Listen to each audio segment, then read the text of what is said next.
வர்ணமாயாவுக்கு வருகை தந்ததற்கு நன்றி.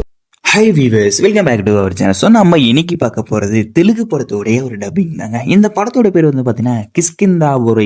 இந்த படத்தோட பேர் தான் பார்க்க போகிறோம். ஸோ இந்த படம் வந்து பார்த்தீங்கன்னா ஒரு பேய் படம் தான். ரொம்ப ரொம்ப சூப்பராகவே எடுத்திருக்காங்க. இதில் வந்து பார்த்தீங்கன்னா நம்ம ஸ்ரீனிவாசா, ஸோ அவர் நடிச்சிருக்காரு. அனுபவமா நம்ம சாண்டி மாஸ்டர், ஸோ அவர் நடிச்சிருக்காரு. ஸோ இந்த படத்தில் பேயா வரக்கூடியது நம்ம சாண்டி தாங்க.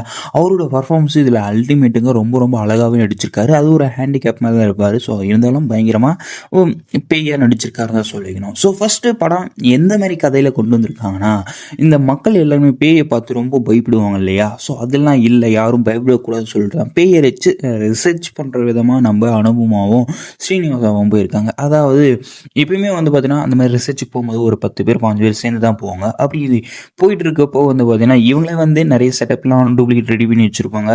ஏன்னா அவங்களுக்கு தெரிஞ்ச பழைய பங்களாவாக தான் அவங்க போயிருப்பாங்க. ஸோ அப்படி போகும்பொழுது கூட இருக்கிற எல்லாரையும் பேய் இருக்கிற மாதிரி கொஞ்சம் நம்ப வைக்கிறதுக்காக ஒரு சில விஷயத்த பண்ணி முன்கூட்டியே செஞ்சு வச்சிருப்பாங்க. ஸோ இப்படி தான் போயிருக்கும். ஸோ ஒரு டைம் எதிர்ச்சியாக வந்து பார்த்தீங்கன்னா அவங்க ஆஃபீஸில் வந்து ஒரு 15 கிட்டத்தட்ட மோசமாக இருக்கக்கூடிய பேயோட லிஸ்ட்லாம் கொடுத்துருப்பாங்க. அதை நீங்களே சூஸ் பண்ணிக்கிங்க அப்படின்ற மாதிரி சொல்லியிருப்பாங்க ஆஃபீஸில். அது எந்த இடம் வந்து பார்த்தீங்கன்னா சொர்ணமாழை அப்படின்றது தான். ஸோ இங்கே தான் வந்து பார்த்தீங்கன்னா அந்த ரேடியோ ஸ்டுடியோக்குள்ளே நம்ம சாண்டி மாஸ்டர் பேயா இருக்காரு. என்ன ரீசனெல்லாம் அவர் பேயா மாறினா அவருடைய ஆசை வந்து ரொம்ப மோசமானதான். அதாவது எப்படின்னா அந்த ரேடியோவில் குரல் கொடுக்குற விதமாக அவர் வந்து இருந்திருப்பார். பட் அங்கே இருக்கிறவங்க எல்லாரும் வந்து சாவடிச்சிருப்பாங்க. ஸோ எல்லாமே வந்து அவர் மென்டாலிட்டி நான் தான் அந்த குரலை கொடுத்துன்னு சொல்லி நினச்சி தேவையில்லாமல் யோசிச்சிருப்பாரு. அதனால ஒரு பொண்ணை வந்து இவர் அடித்து சாவ வச்சிருப்பாரு மானம் போய்.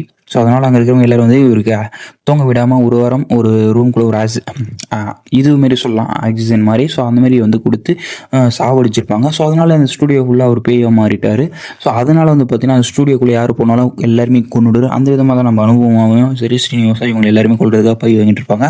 ஸோ இந்த விஷயத்தை எல்லாம் ரிசர்ச் பண்ணி ஒரு தெரிஞ்சு அந்த பேயை ஒரு வழியாக க்ளோஸ் பண்ண, அதாவது அந்த பேயை முழுமையாக ஒரு பாட்டிலுக்குள்ள அடைக்கிற மாதிரி ஒரு பிளான் பண்ணியிருப்பாங்க. ஸோ படம் வந்து பார்த்தீங்கன்னா ரொம்ப ரொம்ப பயங்கரமாக த்ரில்லிங்காக கொண்டு வந்திருக்காங்க. ஒரு பிளாக் பஸ்டர் படம் தான் இந்த படம். ஸோ எல்லாருமே இந்த படத்தை பார்க்கலாம். பட் தனியாக யாரும் பார்க்காதீங்க. எல்லாருமே வந்து ஒரு கொஞ்சம் சேஃபாக கூட ஆளுங்க இருக்கும்போது பாருங்கள். ஏன்னா பயம் நிறைய இதில் இருக்குது. ஸோ எல்லாருமே கேர்ஃபுல்லாக இந்த படத்தை பாருங்கள். ஸோ எல்லாருக்கும் இந்த படம் பிடிக்கும். ஸோ யாருக்கெல்லாம் பார்த்தவங்களுக்கு பிடிச்சுன்னு சொல்லிட்டு இந்த கமெண்ட் செக்ஷனில் சொல்லுங்கள் மக்களே.